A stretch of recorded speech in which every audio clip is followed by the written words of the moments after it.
built in 1928, new to Cambridge Union Town Gas. Finished work in the 1950s, acquired by its present owner around 6-8 years ago, and been completely rebuilt by him.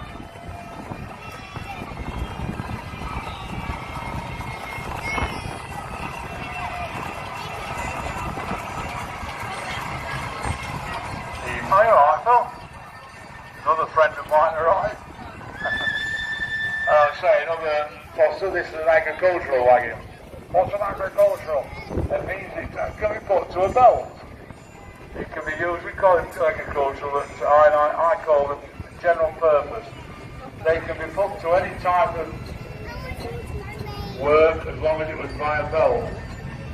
So Bosses, of course, built in Lincoln. Down in Norfolk a long time ago. In 12,001 it was bought by Mr. Smith. They say you can put anything onto it. Next we have anchors, idles in the wagon just going fast.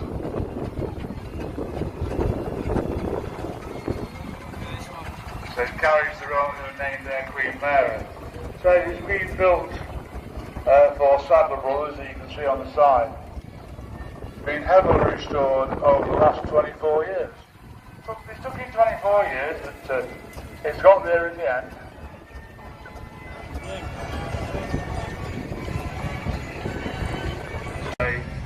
It's got its working clothes on.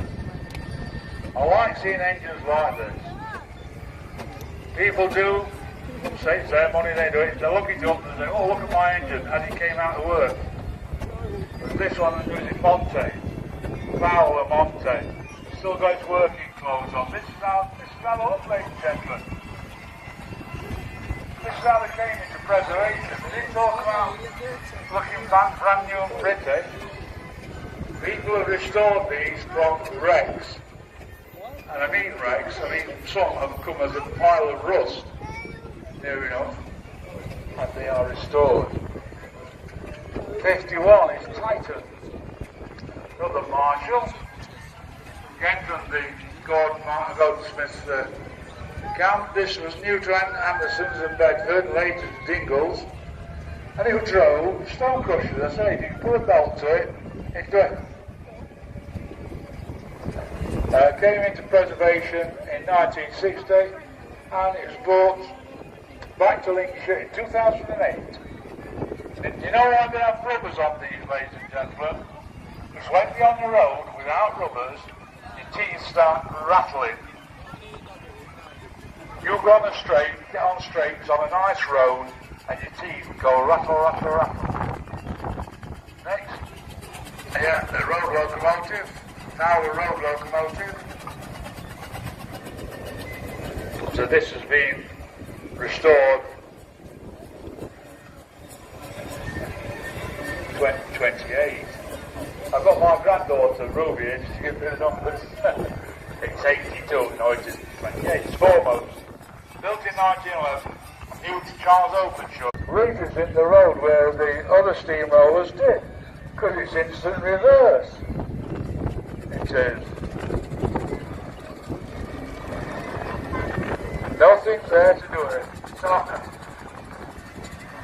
Excellent, nice. That told me what to do. That's owned by Engine Full-Time.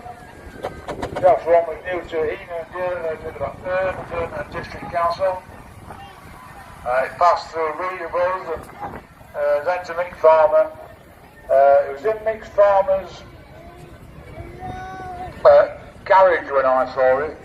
Just a pile of parts and let the bloke do all the work, can they? Yeah. Say there's the Wellington tractor owned by Abby from Retford. This one due in 1904.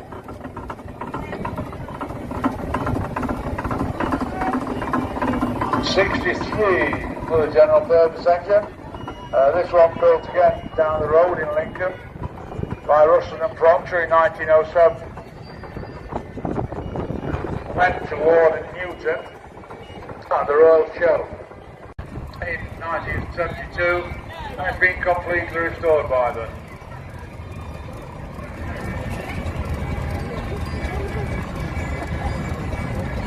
My son thinks he's got me out. He said, what's the tank doing on the front of the smoke box of this Foster engine?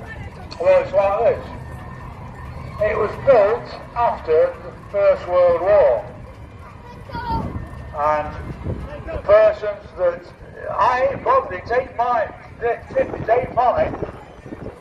mine's the X90 out there, don't it that? The reason you've got the propaganda comes into it.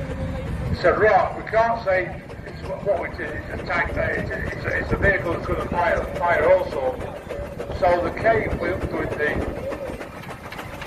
idea, we'll call it water tanks or Mesopotamia. That's the reason a tank is called a tank. Hello, my darling. I'm sorry if I keep interrupting. I've got my grandson, and he's calling for his granddad. Aren't you, my darling? 17. That's owned by the Saxton family.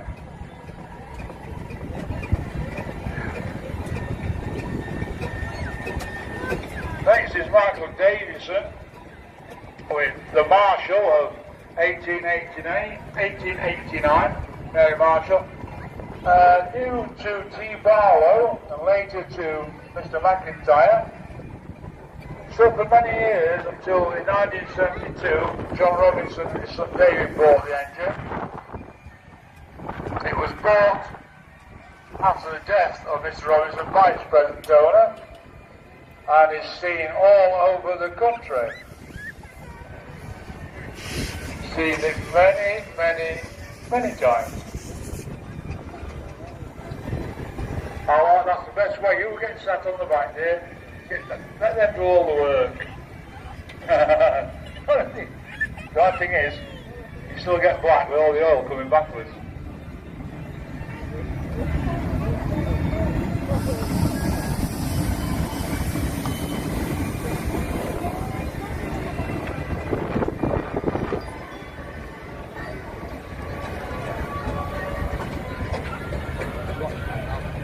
Bloody good. It does.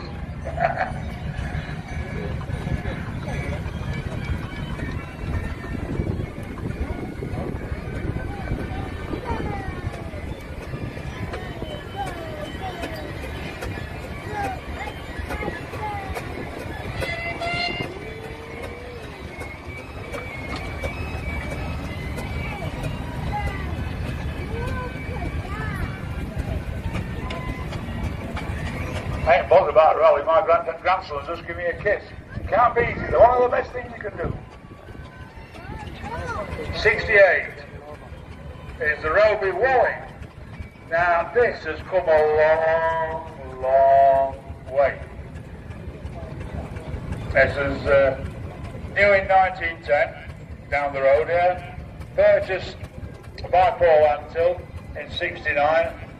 And it took 10 years before it was restored and then it showed down there. I've seen this many times at the big car boot sale they have in Star Payne, isn't it? No big car boot. It's a gold medal tractor. It says owned by Rob Tyler. Now as you can see, this hasn't got any rubbers on. And if you look, you'll see that the wheels, the rear wheels there, are just starting to pick up a little bit of the ground. But so Robert bought this about 3 years ago now. Robert has got 2 other engines, they are Towers, sorry, 3 other engines. They're all Towers, so he decided to get a borrow. Nice little engine now.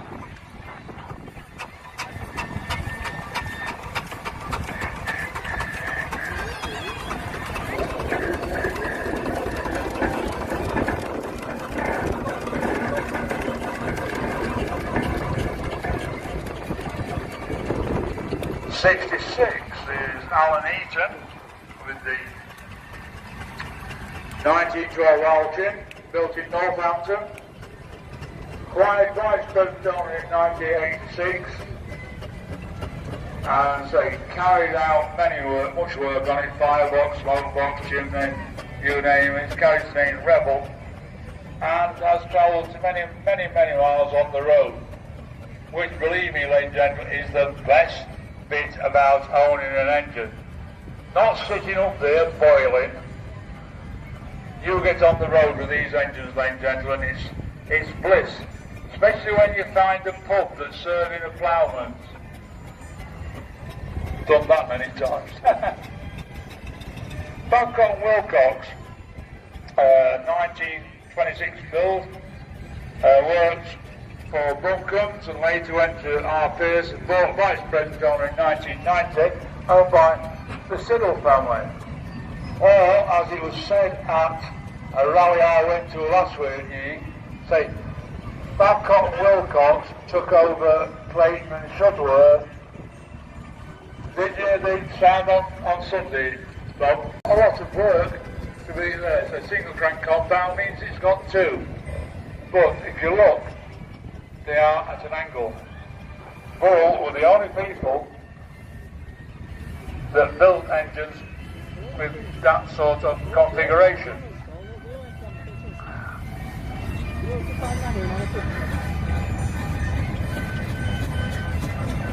Oh, first Aveling Port, I think. Yeah, it is.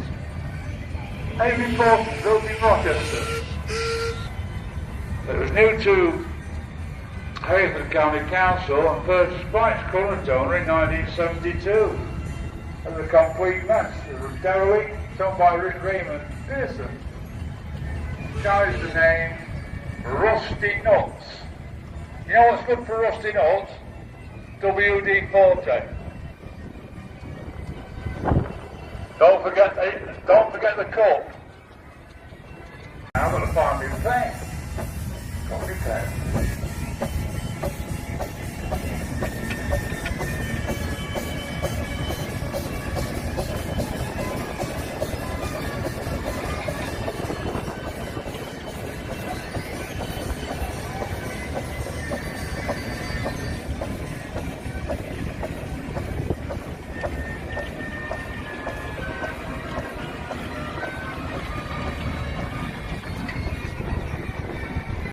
This one's owned by the Plum family, 1919 bull.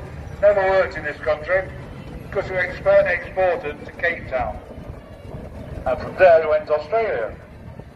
Came back to England in 2007.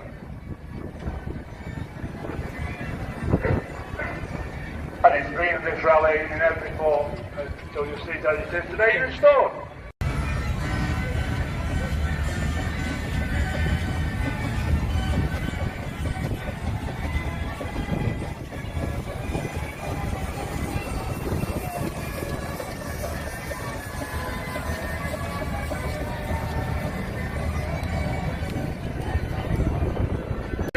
Built for Oliver and Partington. There was the paperworks in Moffat, and he used to go to the railway with paper to go out and bring supplies back. So it's owned by Dave and Sue and carries the name